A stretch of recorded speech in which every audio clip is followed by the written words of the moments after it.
Students, मैं सौरभ विश्वास और आप सभी का स्वागत है आपके अपने यूट्यूब चैनल ऑथेंटिक फिजिक्स पर। तो बेटा जी, आज जो हम लोग टॉपिक करने वाले हैं वो है फ्रिक्शन यानी कि घर्षण। और इस टॉपिक के बारे में कहा था विवेक तिवारी ने। अगर आपको भी किसी भी टॉपिक में प्रॉब्लम हो फिजिक्स के, तो आप भी नीचे कमेंट पर लिखकर बता सकते हैं। आपको 2-3 दिन बाद वो वीडियो मिल जाएगी, लेकिन जरूरी है कि वो एनडीए, एयरफोर्स और नेवी के सिलेबस में होना चाहिए। तो बिना टाइम को वेस्ट किए स्टार्ट करते हैं फ्रिक्शन टॉपिक। तो आज जो हम लोग पढ़ने वाले हैं वो है फ्रिक्शन, जिसे हम हिंदी में क्या बोलते हैं, मैं बेटा की राइटिंग नहीं बना पाऊंगा। तो यहाँ पर फ्रिक्शन और फ्रिक्शन को बोलते हैं बेटा जी घर्षण, ठीक है ना। तो घर्षण के बारे में आज हम लोग पढ़ने वाले हैं। सबसे पहले मैं घर्षण होता है क्या है, तो फ्रिक्शन के बारे में मैं सिर्फ एक पॉइंट लिख रहा।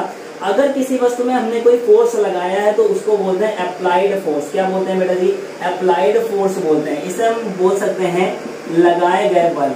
लगाए गए बल, देखते रहिएगा, लगाए गए बल, ठीक है ना। इसके बाद अगर हमने किसी चीज में फोर्स लगाया, किसी भी वस्तु में बल लगाया, तो उसे लगाए गए बल बोलेंगे या फिर अप्लाइड फोर्स बोलेंगे, ठीक है ना। अभी मैं फ्रिक्शन को सिर्फ डिफाइन करने की कोशिश कर रहा, बहुत ही आसान शब्दों में, थोड़े में आप ज्यादा समझ जाएंगे। और इसके बाद बोल सकते हैं टेंडेंसी ऑफ मोशन। अगर वो चलने वाला है, मैं फोर्स लगाया और वो चलने वाला है, तो इसको बोलेंगे टेंडेंसी ऑफ मोशन, यानी कि गति की अवस्था। अभी चला नहीं है, गति करने वाला है, टेंडेंसी ऑफ मोशन, ठीक है ना, जिसे हम बोलेंगे गति की अवस्था। और फोर्स ज्यादा लगा दिया तो अब वो चलने लगा है, फोर्स लगाने से वो चलने लगा है, तो इसे बोलेंगे मोशन। इन तीनों में से कोई भी चीज बोल रही हो, यानी कि वो गति कर रहा है। इन तीनों को बेटा जी जो अपोज करता है, क्या करता है? अपोज करता है, यानी इसका विरोध करने वाला। तो विरोध करने की जो प्रॉपर्टी होती है दैट इज कॉल्ड फ्रिक्शन, ठीक है ना। किसी भी वस्तु में हमने बल को लगाया, फोर्स को लगाया, तो उसे बोलते हैं अप्लाइड फोर्स। यहाँ पर अप्लाइड फोर्स, तो उसका भी अपोज करेगी, दैट इज कॉल्ड फ्रिक्शन। अगर हमने क्या किया, अगर वो मोशन करने की अवस्था में है अभी, लेकिन मोशन नहीं कर रहा, गति नहीं कर रहा, लेकिन टेंड टू मोशन है, तो उसको भी जो अपोज करता है दैट इज कॉल्ड फ्रिक्शन। अगर वो मोशन कर रहा है तो उसको भी अपोज करने वाला, यानी कि विरोध करने वाला, उसको भी हम क्या बोलते हैं? फ्रिक्शन ही बोलते हैं। तो ये प्रॉपर्टी जो है वो फ्रिक्शन बोलती है, लेकिन यहाँ पर अपोज करने का मतलब क्या है कि वो कोई ना कोई बल लगा रहा है, फोर्स लगा रहा है, that is called friction force. Property friction कहलाएगी, जो गुण है वो आपको घर्षण कहलाएगा, लेकिन यहाँ पर जो बल लगेगा that is called friction force, यानी घर्षण बल। बात समझ में आई कि नहीं? इसके बाद जो सबसे ज्यादा इंपॉर्टेंट है वो है डायरेक्शन ऑफ फ्रिक्शन फोर्स। यहाँ पर फ्रिक्शन फोर्स की डायरेक्शन, और ये बहुत ज्यादा जरूरी है, यानी कि घर्षण बल की दिशा, ये बेटा जी बहुत ज्यादा जरूरी है। तो घर्षण बल की जो दिशा होती है, तो यहाँ पर अपोज कर रहा है ना, तो इन सब के अपोजिट डायरेक्शन, इन तीनों के अपोजिट डायरेक्शन में लगती है, इन तीनों के अपोजिट डायरेक्शन में लगती है, यानी कि विपरीत दिशा में लगता है बेटा जी। किसमें लगता है? तो विपरीत दिशा में लगता है, क्योंकि इसका अपोज करें तो ये तीनों चीजें जिस भी दिशा में लगेगी उसके अपोजिट डायरेक्शन में, विपरीत दिशा में जो बल लगेगा उसे हम क्या बोलेंगे? उसे हम बोलेंगे फ्रिक्शन फोर्स। बेटा जी क्या बोलेंगे? फ्रिक्शन फोर्स बोलेंगे। तो पहली बात तो आपकी ये हो गई। दूसरी एक और बात है कि हमेशा वो कैसा लगेगा? हमेशा वो लगता है टेंजेंशियली। कैसा लगता है? टेंजेंशियली लगता है, पैरेलल टू द, देखते रहिएगा, parallel to the surface of contact. Surface of contact यानी कि संपर्क तल के, मैं यहाँ पर लिख दे रहा, संपर्क तल के, देखते रहिएगा, संपर्क तल के स्पर्श रेखीय। तो यहाँ पर स्पर्श रेखीय पहले लिख दे रहा, स्पर्श रेखीय, राइटिंग नहीं बना पाऊंगा भाई। देखो, tangentially parallel to the surface of contact, यहाँ पर भी लिखना पड़ेगा surface of contact. Okay, surface of contact. और इसके बाद ये हो गया आपके स्पर्श रेखीय और संपर्क तल के पैरेलल का मतलब क्या हो गया? समांतर। अभी के लिए सिर्फ आप ये नोट कर लीजिएगा, ये बेटा जी बहुत ज्यादा इंपॉर्टेंट है, ठीक है ना। तो आप इतना सिर्फ नोट करिए। तो मैंने 2 चीजें बताई फ्रिक्शन के लिए, फ्रिक्शन में बहुत ज्यादा पढ़ने की जरूरत नहीं है। तो आप सीधा सीधा समझ लीजिए, किसी भी वस्तु में अगर हमने फोर्स लगाया है, अगर वो मूव करने वाला है या फिर वो मूव कर रहा है, तो इस सबको अपोज करने वाला कौन है? फ्रिक्शन कहलाता है। The property is called friction, यानी कि वो आपका जो प्रॉपर्टी का मतलब गुण है वो फ्रिक्शन कहलाएगा, लेकिन यहाँ पर विरोध करने वाला जो बल होगा that is called friction force. और फ्रिक्शन फोर्स की डायरेक्शन क्या होती है? इन तीनों के अपोजिट डायरेक्शन में, और साथ में टेंजेंशियली लगता है, parallel to the surface of contact. अभी हम लोग डायग्राम बना के पढ़ेंगे तो वहां आपको ये सब समझ में आएगा। चलिए, इसके बाद अगर मैं बात करूं तो फ्रिक्शन फोर्स जो होता है बेटा जी वो 3 तरह का होता है। फ्रिक्शन या फिर फ्रिक्शन फोर्स क्या होता है? वो 3 तरह का होता है। आप पॉज करके नोट कर लीजिएगा। तो यहाँ पर हम लोग बात करेंगे फ्रिक्शन फोर्स की। तो यहाँ पर 3 तरह का होता है। सबसे पहले जो आता है वो आता है स्टैटिक फ्रिक्शन। स्टैटिक फ्रिक्शन, ठीक है ना। प्रॉपर्टी फ्रिक्शन कहलाएगी, जो बल लगेगा वो स्टैटिक फ्रिक्शन फोर्स कहलाएगा। तो मैं फोर्स नहीं लिख रहा, या फिर चलो अच्छा लिख देते हैं स्टैटिक फ्रिक्शन फोर्स। चलिए, स्टैटिक फ्रिक्शन फोर्स, जिसे हम हिंदी में क्या बोलेंगे, इसे हम बोलेंगे स्थैतिक घर्षण। चलो अच्छा बल नहीं लिखते हैं, बल्कि मैं वैल्यू बता दूंगा। तो स्टैटिक फ्रिक्शन की अगर मैं बात करूं तो ये इसलिए मैं लिख रहा एफएस से, क्योंकि स्टैटिक है तो एफएस। ये क्या है, ये बेटा जी बल है, यानी कि स्टैटिक फ्रिक्शन फोर्स है, स्थैतिक घर्षण बल है। तो ये किस पर डिपेंड करता है, तो ये बेटा जी सबसे पहली बात तो ये है कि ये नॉट फिक्स। ये बेटा जी इसकी जो वैल्यू होती है, वैल्यू जो है इसकी, यानी कि जो इसका मान होता है वो फिक्स नहीं होता। यानी कि जो वैल्यू यहाँ पर मैंने फिक्स रख दी, तो वैल्यू इसका फिक्स नहीं होता, ठीक है ना। तो इसके जो मान है वो किस पर डिपेंड करेगा, तो एफएस का जो मान होता है वो अप्लाइड फोर्स के, अप्लाइड फोर्स जिसे हम हिंदी में क्या बोलते हैं, लगाए गए बल, लगाए गए बल। जितना भी बल लगाया जाएगा वो बाह्य बल होगा, यानी कि एक्सटर्नल फोर्स होगा। Applied external force, applied external force के बराबर होता है। तो यहाँ पर इसे मैं लिख रहा F applied A double P, ठीक है ना। तो F S is equal to A double P होता है, F S is equal to F A double P, यानी कि इसके ये बराबर होगा, ठीक है ना। दूसरे पॉइंट पर चलते हैं। तो दूसरा पॉइंट कौन सा है, अभी आपको सब कुछ समझ में आएगा, थोड़ा सा आप साथ दीजिएगा, साथ में बने रहिए। मैं डायग्राम बना के आपको आज पूरा क्लियर करके दूंगा, एक भी आपको इसमें दिक्कत नहीं रहेगी, ठीक है ना। तो ये स्टैटिक फ्रिक्शन हो गया। इसके बाद एक और फ्रिक्शन आता है जिसे हम लोग सब समझते हैं और वो जानते हैं, तो वो कौन सा है, लिमिटिंग फ्रिक्शन। लिमिटिंग फ्रिक्शन को एक और नाम देते हैं, हिंदी से बोलते हैं, जिसे हम बोलते हैं सीमांत घर्षण। सीमांत घर्षण, बोले सर सीमांत घर्षण क्या, तो बेटा जी सीमांत घर्षण और कुछ नहीं है, मैक्सिमम वैल्यू ऑफ, क्या है भाई, मैक्सिमम वैल्यू ऑफ एफएस, यानी कि स्टैटिक फ्रिक्शन फोर्स का ही मैक्सिमम वैल्यू, इस एफएस का ही अगर मैक्सिमम वैल्यू ले ले, that is called limiting friction. तो यहां पर मैं लिखूंगा कि एफएस का अधिकतम मान, इसे हम बोलेंगे एफएस का अधिकतम मान। और एफएस का जो अधिकतम मान होता है, जो इसका अधिकतम मान होता है भाई किसके बराबर होता है, limiting force, limiting friction force के होता है। और इसकी जो वैल्यू है वो बेटा जी फिक्स होती है, इसकी वैल्यू जो है वो बेटा जी फिक्स है, ठीक है ना। इसकी वैल्यू फिक्स नहीं, किस पर डिपेंड कर रही है, अप्लाइड फोर्स पर। इसकी वैल्यू फिक्स है और कितनी होती है, तो इसे मैं लिखूंगा एफएल, क्योंकि लिमिटिंग लगा है, और एफएल बराबर होता है म्यू एस इंटू एन। यहाँ पर इसकी वैल्यू फिक्स है बेटा जी, ठीक है ना, FL is equal to mu S into N. और यहाँ पर म्यू एस क्या बता रहा है, यहाँ पर मैं थोड़ा सा लिख दे रहा, म्यू एस कहलाता है कोफिशिएंट ऑफ, मैं पूरा नहीं लिखूंगा, coefficient of static friction. Coefficient of static friction यानी कि सीमांत, सॉरी स्टैटिक का मतलब स्थैतिक घर्षण गुणांक, स्थैतिक घर्षण गुणांक, ठीक है ना। सर ये स्थैतिक घर्षण गुणांक क्या होता है, स्थैतिक घर्षण गुणांक जो है वो किसी भी सरफेस के लिए कांस्टेंट होता है। कोई भी सतह है तो उसके लिए जो म्यूएस की वैल्यू होती है वो बेटा जी कांस्टेंट होती है, ठीक है ना। ये ना तो एफएल पर डिपेंड करेगी ना तो एन पर डिपेंड करेगी, ये क्या रहता है कि आपका फिक्स होता है। जैसे एक रोड है तो रोड में अगर फ्रिक्शन है, फ्रिक्शन फोर्स जो है, तो उसके लिए जो सीमांत जो स्थैतिक घर्षण गुणांक होगा, कोएफिशिएंट ऑफ स्टैटिक फ्रिक्शन होगा, दैट इज कांस्टेंट, नियत होता है। चलिए यहाँ पर एन की अगर मैं बात करूं तो एन क्या है, एन है बेटा जी नॉर्मल, इसे बोलते हैं नॉर्मल यानी कि अविलंब। ये है अभिलंब फोर्स या फिर अभिलंब ही बोलते हैं, नॉर्मली बोलते हैं। और नॉर्मल होता क्या है, तो यहाँ पर मैं डायग्राम से बता रहा, थोड़ा सा देखने की कोशिश करना। अगर यहाँ पर इस तरीके से ब्लॉक रखा हुआ है जिसका मास है m, कितना है मास m, तो नॉर्मल हमेशा बनता है इस सतह के लंबवत। जिस भी सतह में रखा हुआ है उसके लंबवत, ये बन गया नॉर्मल। अब नॉर्मल किसके बराबर होता है, तो यहाँ पर नॉर्मल के अपोजिट में क्या लग रहा है, mg लग रहा है, बेटा जी क्या लग रहा है, mg लग रहा। तो यहाँ से आप नॉर्मल देख सकते हैं कि n बराबर mg, क्योंकि ना तो ये ब्लॉक ऊपर जा रहा ना तो नीचे जा रहा, दोनों कैसे हैं, आपके रस्ट में है। तो यहाँ पर हम लोग लिख सकते हैं n बराबर mg। तो n किसके बराबर हो गया, इस अवस्था में इस तरह से अगर कोई ब्लॉक रखा हुआ है तो उसका जो नॉर्मल होगा, अभिलंब होगा, उसका मान कितना होगा, m इंटू जी के। m क्या है इस ब्लॉक का द्रव्यमान, g क्या है ग्रेविटेशनल एक्सेलरेशन यानी कि गुरुत्वीय त्वरण 9.8 या फिर 10 मीटर पर सेकंड स्क्वायर। इसके बाद अगर मान लो ब्लॉक कुछ इस तरीके से रखा है, ठीक है ना, देखना अगर इस तरीके से इंक्लाइंड प्लेन में रखा है, आनत तल में रखा है, ये मान लो मैंने ब्लॉक रख दिया, तो यहाँ पर इसका भी ये m है, तो यहाँ पर नॉर्मल बदल जाएगा। नॉर्मल हमेशा यानी कि अभिलंब हमेशा लगता है उस सरफेस के लंबवत, तो यहाँ पर n लग गया। अब नीचे ये देखो mg लग रहा, तो क्या ये इसके बराबर है, नहीं है, तो किसके बराबर है, इसके बराबर है बेटा जी। तो यहाँ पर ये हो जाएगा थीटा, ये थीटा इसके बराबर हो जाएगा, और जो ये वैल्यू आएगी n बराबर वो आएगी बेटा जी mg cos थीटा।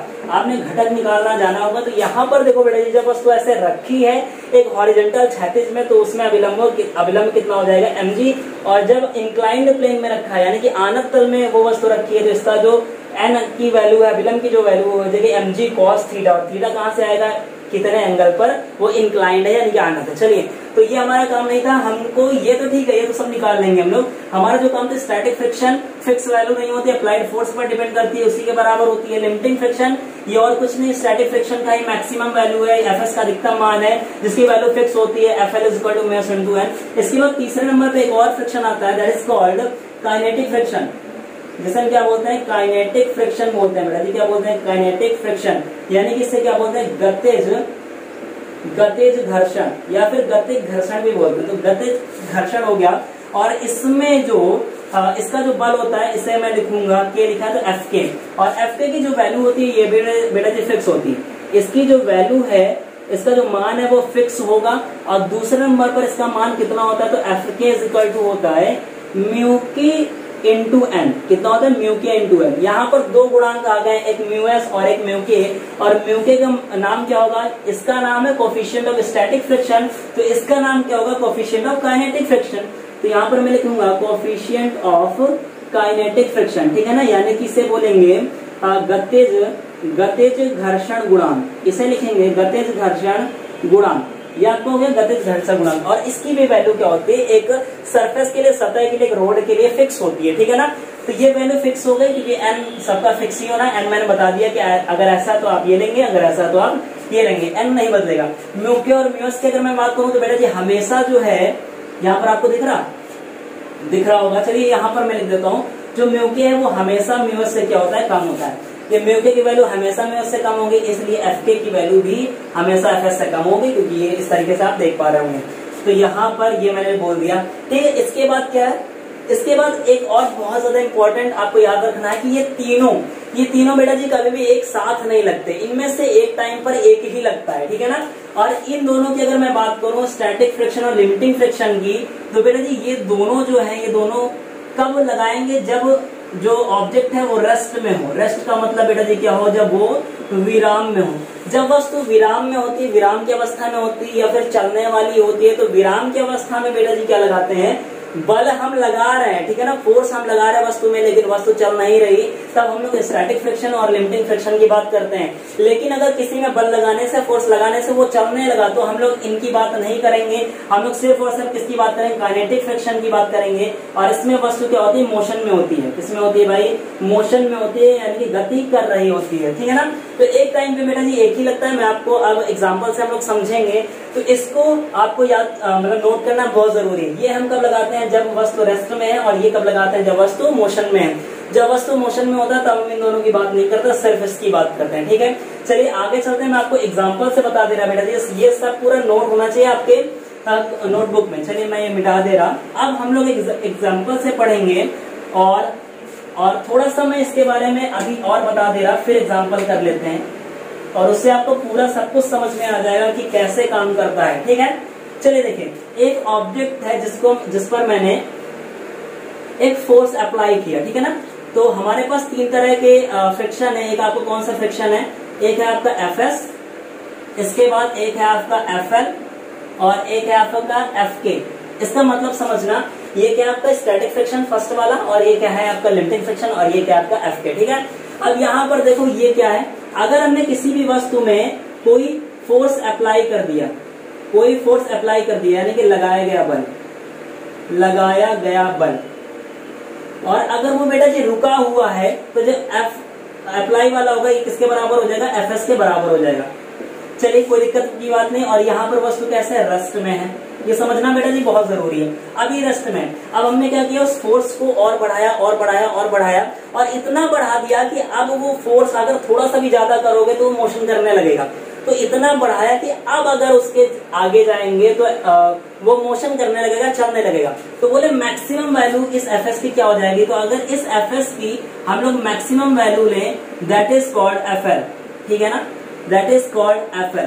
तो इस एफ एस की मैक्सिमम वैल्यू एफ एल कहलाती है, और ये फिक्स होती है, ये एफ अप्लाइड पर डिपेंड नहीं करती। और यहाँ पर भी ये कैसी है, रेस्ट में है, लेकिन बस मूव करने ही वाली है, बस मोशन की स्थिति में, यानी टेंड टू मूव लिख देते हैं, टेंड टू मूव, यानी कि इसे बोलते हैं टेंड टू मूव, यानी कि गति करने की अवस्था में, गति करने की स्थिति में। इसका मतलब क्या बेटा जी, अगर हम इस FL की वैल्यू से अब अगर थोड़ा सा भी ये जो अप्लाई किया था ये थोड़ा सा भी ज्यादा कर दें तो अब वो मूव कर जाएगा। तो पहले FS से FL में गए और FL से थोड़ी सी भी वैल्यू बढ़ा देंगे तो वो बेटा जी क्या होगा, यहाँ पर होने लगेगा मोशन। यहाँ पर बेटा जी क्या होने लगेगा, यहाँ पर मोशन होने लगेगा। और इसमें जो F है वो FL से जो FL, तो FL की वैल्यू से अगर फोर्स को बढ़ा दिया तो यहाँ पर F जो अप्लाइड है, हाँ F अप्लाइड यानी कि लगाया गया जो बल है अगर वो FL से ज्यादा हो जाए, ये सब समझ पा रहे हो कि FL है क्या, लिमिटिंग फ्रिक्शन से, अगर लिमिटिंग फ्रिक्शन फोर्स से यानी कि सीमांत घर्षण बल से लगाया गया जो बल है अगर वो ज्यादा हो जाए तो आप कौन सा काम करेंगे, FK वाला लगाएंगे और यहाँ पर जो बॉडी है वो क्या करने लगेगी, वो बेटा जी मोशन में आ जाएगी, वो गति करने लगेगी। और इसकी मैं वैल्यू सब कुछ आपको आगे बता के आ चुका हूँ, तो ये भी बहुत ज्यादा इंपॉर्टेंट है। अब हम लोग करने वाले एग्जाम्पल से समझने वाले, तो बने रहिएगा। एग्जाम्पल के बाद आपको एक भी डाउट नहीं रहेगा, रत्ती भर भी डाउट नहीं रहेगा। चलिए बेटा जी एग्जाम्पल से देख लेते हैं। तो यहाँ पर हम लोग एग्जाम्पल पढ़ने वाले हैं और देखें एग्जाम्पल में मैंने क्या कहा कि इस एक तरह की ये सरफेस और सरफेस जो है वो है रफ, क्योंकि बेटा जी अगर रफ नहीं रखेंगे ना, रफ का मतलब खुरदरा, अगर रफ नहीं रखेंगे क्योंकि रफ में ही म्यूएस और म्यूके होता है, ठीक है ना। और म्यूएस मैंने लिए 0.5 और म्यूके है 0.3, इसका कोई मात्रक और विमा नहीं होता, ठीक है ना, ना तो कोई यूनिट होती है ना तो कोई डायमेंशन होता है। Mu s is equal to 0.5, mu k is equal to 0.3, ठीक। और हमेशा म्यूके की वैल्यू म्यूएस से कम होती है, इसलिए मैंने 0.5 और 0.3 लिया है। ये खुरदुरा है। अगर यहीं पर ये स्मूथ होता तो बेटा जी स्मूथ में कभी भी फ्रिक्शन नहीं होता, कभी भी चिकनी सतह पे फ्रिक्शन यानी कि घर्षण नहीं होता, तो इन दोनों की वैल्यू 0 होती। इसलिए यहाँ पर रफ पढ़ना जरूरी है क्योंकि हम लोग फ्रिक्शन पढ़ रहे हैं। चलिए इसके बाद यहाँ पर एक ऑब्जेक्ट को मैंने रख लिया इस तरीके से, और यहाँ पर ये मैंने ऑब्जेक्ट एक ब्लॉक रख लिया। ब्लॉक कितने केजी का है बेटा जी, 10 केजी का है। कितना मास है इसका, कितना द्रव्यमान है, 10 किलोग्राम का। और इसमें मैंने बल लगा दिया है, बल कुछ इस तरीके से लगाया और ये कितने न्यूटन का, 10 न्यूटन का लगाया, ठीक है ना। बल बेटा जी इधर से खींच भी सकते हैं और यहाँ से 10 न्यूटन का लगाया, तो ये दोनों सिचुएशन एक ही है क्योंकि बल कितने का लग रहा, दोनों ही सिचुएशन में बल जो है वो 10 न्यूटन का लग रहा और दोनों ही किस तरफ ब्लॉक को ले जाने की कोशिश कर रहे हैं, वो ले जाने की कोशिश कर रहे हैं राइट साइड में, ठीक है ना, इस तरफ ले जाने की कोशिश कर रहे हैं। तो आप चाहे ऐसे बनाओ चाहे ऐसे बनाओ, दोनों ही सिचुएशन बिल्कुल सेम है। तो मैं इस तरीके से बना रहा हूँ, तो धक्का नहीं दे रहे, इस तरीके से लगा हुआ है। चलिए इसके बाद वो क्या कह रहा है, यहाँ पर हम लोग एग्जाम्पल पढ़ रहे हैं। एग्जाम्पल में हमें पता करना है कि इस ब्लॉक में इस टाइम पर कितना फ्रिक्शन फोर्स लग रहा है। हमें फ्रिक्शन फोर्स की वैल्यू पता करनी है, यानी कि इसमें हमें घर्षण बल का मान निकालना है कि घर्षण बल कितना है। तो यहाँ पर हमें घर्षण बल आपको बताना है कितना है। चलिए हम लोग पता करेंगे। ना तो उसने कहा कि सीमांत घर्षण बताओ, ना तो उसने कहा कि स्थैतिक घर्षण बताओ, ना तो उसने कहा कि आप काइनेटिक यानी कि गतिज घर्षण बताओ, ना तो उसने पूछा है आपका काइनेटिक, ना तो लिमिटिंग और ना तो स्टैटिक। तो बेटा जी मैंने क्या कहा था, एक टाइम पर एक ही लगता है, तो हम लोग को चेक करना पड़ेगा कि कौन सा घर्षण लग रहा है। चलिए तो यहाँ पर सबसे पहले बेटा जी क्या है, सबसे पहले जो फर्स्ट स्टेप है वो फर्स्ट स्टेप आपको ये देखना पड़ेगा कि ये ब्लॉक चल रहा है कि नहीं चल रहा।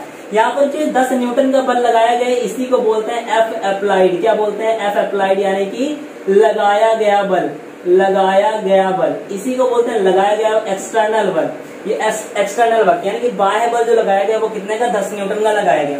अच्छा इसके अगर मैं नॉर्मल की बात करूं तो नॉर्मल ऊपर की ओर होता है और जो इसका mg लगेगा वो नीचे की ओर, तो नॉर्मल बराबर हो जाएगा mg और m की वैल्यू कितनी है, 10 किलो और g की वैल्यू हम लोग ले लेते हैं 10 मीटर पर सेकंड स्क्वायर, तो 10 हो गया आंसर। इसका जो नॉर्मल आया वो कितना आया, 100 न्यूटन। इसका जो नॉर्मल आया है वो आया 100 न्यूटन।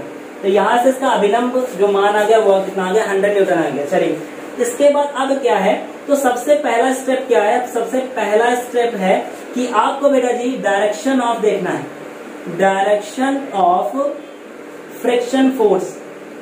फ्रिक्शन फोर्स ये स्टेप है, 2 स्टेप में पूरा कंप्लीट हो जाता है। तीसरा स्टेप क्वेश्चन पे डिपेंड करता है कि क्वेश्चन क्या पूछ रहा है। डायरेक्शन ऑफ फ्रिक्शन फोर्स यानी कि घर्षण बल की आपको बेटा जी बल की दिशा आपको देखनी कि किधर तरफ लग रहा है। तो मैंने आपको क्या बताया था, जिधर भी वस्तु में बल लगाया जाए तो ये अप्लाइड फोर्स के कैसे लगेगा, अपोजिट डायरेक्शन में लगेगा। तो ये लग गया, तो बोले सर ये सही लगाया क्या, बिल्कुल गलत लगा है। इधर तो लगेगा लेकिन टेंजेंशियली लगता है, पैरेलल भी लग रहा है लेकिन टेंजेंशियली मतलब स्पर्श रेखा में लगता है। तो यहाँ ना लग के बेटा जी कहाँ लगेगा, यहाँ लगेगा, इस सरफेस के इस तरह से लगेगा। तो ये आपका हो गया फ्रिक्शन फोर्स। ये एफ एल है, एफ एस है या फिर एफ के है, ये हम लोग अभी ये बताता नहीं है, ये बताएगा नहीं आपको, इसमें से हम लोग को मेजर करना पड़ता है, पता करना पड़ता है कि किस फ्रिक्शन फोर्स की बात कर रहा है। तो चलिए देख लेते हैं। तो सबसे पहले डायरेक्शन पता चल गई भाई, इधर तरफ लगेगी। दूसरे सेकेंड स्टेप में अब हमें पता करना है कि कितना है। तो बेटा जी सबसे पहले सेकेंड स्टेप में चेक करें, चेक यहाँ पर चेक द वैल्यू ऑफ किसकी वैल्यू निकालनी पड़ेगी, the value of F L. अब लिमिटिंग फोर्स की यानी कि एफ एल का मान आप निकाल दीजिए, एफ एल का मान निकाल दीजिए। एफ एल का मान कितना होता है, तो एफ एल का मान लिमिटिंग का यानी कि सीमांत घर्षण का, ताकि हम देखें तो ये ब्लॉक चल रहा है कि रुका हुआ है, तो हम लिमिटिंग का मान पहले निकाल लेते हैं और वो बेटा जी फिक्स होती है, कितनी होती है, तो एफ एल बराबर होता है म्यू एस इंटू एन। बात सही कि नहीं, यहाँ पर म्यू एस दिया हुआ है कितना 0.5, एन की वैल्यू हम निकाल चुके हैं 100 न्यूटन। कितना आया भाई, 50 न्यूटन आया कि नहीं, कितना आया भाई 50 न्यूटन। तो उधर लिखते हैं, शायद आपको दिख ना रहा हो, तो ये कितना आ गया, ये बेटा जी आ गया 50 न्यूटन। यानी कि 50 न्यूटन का मतलब क्या है बेटा जी, 50 न्यूटन वो बल है कि अगर हम 50 न्यूटन से ज्यादा कर दें, क्योंकि एफएल निकाला है ना, एफएल में तो वस्तु क्या रहती है, एफएल में वस्तु रहती है रेस्ट में, मैं आपको अभी बता के आया हूँ, विराम में। लेकिन अगर एफएल से वैल्यू ज्यादा हो जाए तो चलने लगती है। तो क्या ये ऑब्जेक्ट चल रहा है, तो बेटा जी हम लोग लगा कितना रहे हैं, 10 न्यूटन लगा रहे हैं, और हमें इसको चलाने के लिए कितना चाहिए, 50 न्यूटन से ज्यादा चाहिए। सीमांत घर्षण बल से ज्यादा वैल्यू चाहिए होती है। क्या ये 10 न्यूटन का जो लगा रहे हैं, क्या ये 50 न्यूटन से ज्यादा है, नहीं, ये बहुत कम है। तो बेटा जी ये कैसी अवस्था में, ये बेटा जी रेस्ट में रहेगा, और रेस्ट में अगर है तो कौन सा आएगा, स्टैटिक फ्रिक्शन आएगा। तो हमें पता चल चुका है ये जो फ्रिक्शन है, ये फ्रिक्शन कौन सा है, ये स्टैटिक फ्रिक्शन है। ये कौन सा, ये स्टैटिक फ्रिक्शन है, यानी कि ये आपका स्थैतिक घर्षण है। और स्थैतिक घर्षण किस पर डिपेंड करता है, स्थैतिक घर्षण वो अप्लाइड घर्षण यानी कि लगाए गए बल के एफ अप्लाइड के बराबर होता है, यानी कि लगाए गए बल के बराबर होता है, लगाए गए बल के बराबर होता है। और यहाँ पर कितना बल लगाया जा रहा है, 10 न्यूटन का लगाया जा रहा है। तो बेटा जी यहाँ पर आपको डायरेक्शन भी पता चल गई पीछे की ओर, और कितना लगाया जा रहा है, 10 न्यूटन लगाया जा रहा है, तो उसी की क्या हो जाएगी, बराबर हो जाएगी। बात पता चल गई कि नहीं, समझ में आया कि नहीं। मैं फिर से आपको बता दे रहा कि हमें सबसे पहले क्या करना है, सबसे पहले डायरेक्शन पता करनी है फ्रिक्शन फोर्स की। सेकंड स्टेप में हमें चेक करनी है वैल्यू एफएल का मान पता करना है, लिमिटिंग फोर्स का, लिमिटिंग फ्रिक्शन फोर्स का, सीमांत घर्षण बल का मान पता करना है कि देखें जो बल लगाया जा रहा है उससे वस्तु चलेगी या नहीं चलेगी। अगर 50 न्यूटन से ज्यादा ये बल लगता तब तो चलता, नहीं चल रहा है, तो ये 50 न्यूटन से कम का लगाया गया, इसका मतलब है वो वस्तु चल नहीं रहा। और उससे कम पर सिर्फ एक ही फ्रिक्शन होता है, और वो कौन सा, स्टैटिक फ्रिक्शन होता है। स्टैटिक का मतलब रुका हुआ है, स्थैतिक घर्षण, और वो किसके बराबर होता है, लगाया गया बल के बराबर। तो 10 न्यूटन हो गया आंसर। अब अच्छा थोड़ा सोचें, अगर मैं यहाँ पर 10 न्यूटन ना लगाकर, अगर मैं यहाँ पर 10 न्यूटन ना लगाकर 49 न्यूटन लगा दूं, तो अब बताओ स्टैटिक फ्रिक्शन कितना होगा। तो अब भी बेटा जो स्टैटिक फ्रिक्शन 50 से ज्यादा नहीं है, तो ये कितना होगा, 49 होगा।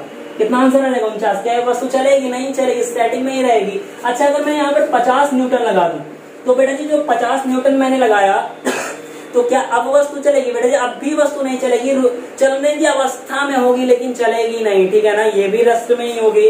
और यहाँ पर सिर्फ जो स्टैटिक फ्रिक्शन है, स्टैटिक फ्रिक्शन की जगह लिमिटिंग फ्रिक्शन आ जाएगा, लेकिन यहाँ पर कोई नाम नहीं पूछा था, इसलिए उस लिमिटिंग फ्रिक्शन का सीमांत घर्षण बल का भी मान कितना हो जाएगा, 50 न्यूटन हो जाएगा। चलिए मैं सेकंड आपको एक बता देता हूं, अगर मान लो यहाँ पर मैंने लगा दिया 51 न्यूटन का, यानी 50 न्यूटन से अगर ज्यादा का लगा दिया तो फिर दिक्कत हो गई। अगर 50 न्यूटन से एफएल से वैल्यू ज्यादा आ गई बेटा जी, तो एफएल से वैल्यू ज्यादा आ गई ना, चलाने के लिए कितना चाहिए, 50 से ज्यादा, तो हमने लगा भी कितना दिया है, 50 से ज्यादा, और 51 न्यूटन का लगा दिया है। तो यहाँ पर जो फ्रिक्शन फोर्स होगा, थोड़ा सा देख लीजिए, यहाँ पर जो फ्रिक्शन फोर्स होगा, तो फ्रिक्शन फोर्स जो होगा वो फ्रिक्शन फोर्स कौन सा होगा, ये तो यहाँ पर जो फ्रिक्शन फोर्स होगा वो आपका होगा काइनेटिक फ्रिक्शन। कौन सा, काइनेटिक फ्रिक्शन होगा। कौन सा होगा बेटा जी, काइनेटिक फ्रिक्शन होगा, यानी कि गतिज घर्षण होगा। और सर गतिज घर्षण का मान बता दीजिए कितना होता है। तो गतिज घर्षण का मान इससे लेना देना है क्या? नहीं। ये हमने क्यों निकाला? ये हमने इसलिए निकाला कि देखें तो वस्तु चल रही है कि नहीं, और एक बार वस्तु चल रही तो हम आगे की उन दो की बात नहीं करेंगे, हम सिर्फ किसकी बात करेंगे? काइनेटिक घर्षण, काइनेटिक फ्रिक्शन की, यानी गतिज घर्षण की। और इसके बल का मान जो कितना होता है, F के = होता है, वो इस पर तो डिपेंड करता ही नहीं ना यार, वो किस पर डिपेंड करता है? म्यू के इंटू एन पर। यानी म्यू के कितना है? म्यू के दिया है 0.3 और एन कितना हम लोग निकाल चुके हैं 100 न्यूटन। हम ये सिर्फ इसलिए निकाल लेते कि देखें वस्तु चल रही कि नहीं चल रही, नहीं चल रही तो उसी के बराबर फ्रिक्शन फोर्स हो जाता है घर्षण बल। अगर चल रही होती है तो एफ के बराबर हो जाता है। तो एफ के बराबर हो गया 0.3 इंटू 100, कितना आया भाई?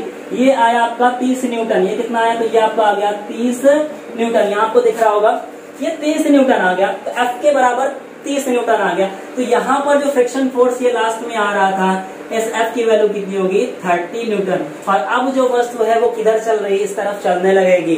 ठीक, अब तो यहाँ तक आपको फ्रिक्शन फोर्स निकालना समझ में आ गया होगा कि कैसे हम लोग घर्षण बल निकालते हैं। तो हम सबसे पहले इसी 2 स्टेप से सारा कुछ हो जाता है। तो अब इसके आगे की जो बात है वो बेटा जी यहाँ पर त्वरण पूछ सकता है, यहाँ पर वो त्वरण पूछ सकता है। और मैं यहाँ पर त्वरण निकाल के आपको बता रहा, यहाँ पर एक स्टेप आगे की बात, अगर उसने त्वरण पूछ लिया, क्योंकि अब वस्तु चल रही है ना यार, इसके पहले तो वस्तु चल नहीं रही थी तो त्वरण कितना था? एक्सेलरेशन कितना था? 0 था। लेकिन अब वस्तु चल रही है, क्यों चल रही है? क्योंकि उसकी वैल्यू FL से ज्यादा है। जो लगाया गया बल है उसकी वैल्यू सीमांत घर्षण बल से यानी कि लिमिटिंग फ्रिक्शन फोर्स से ज्यादा होगी। ज्यादा होगी तो वस्तु चलने लगा। तो हमारा जो F है ये एक्चुअल में F है क्या? ये बेटा जी एक्चुअल में F K है। और ये इसकी वैल्यू कितनी हम लोगों ने निकाली? 30 न्यूटन, क्योंकि इसका मान फिक्स होता है। और वो किस पर डिपेंड करता है? म्यू के पर डिपेंड करता है। ये आपका म्यू के दिया हुआ है। चलिए, तो यहाँ पर जो त्वरण निकालेंगे, एक्सेलरेशन निकालेंगे, वो कैसे निकालेंगे? तो बेटा जी आप देखो, एन mg को कैंसिल कर देगा क्योंकि ये ऊपर नीचे तो जा नहीं रहा। अब देखो 51 न्यूटन का बल इधर लग रहा और ये 30 न्यूटन का बल इधर लग रहा है, ये फ्रिक्शन फोर्स में। तो आपको पता है किधर की तरफ जाने वाला है, तो आपको पता है जो ब्लॉक है वो इधर की तरफ जाने वाला है। कितने बल से जाने वाला है? 51 - 30। कितने बल से? 51 - 30 से जाने वाला। तो ये हो जाएगा 21 न्यूटन। कितना हो गया? 21 न्यूटन। तो आप लगा दीजिए F = ma। ये आपका नेट फोर्स आया है, नेट फोर्स आया है।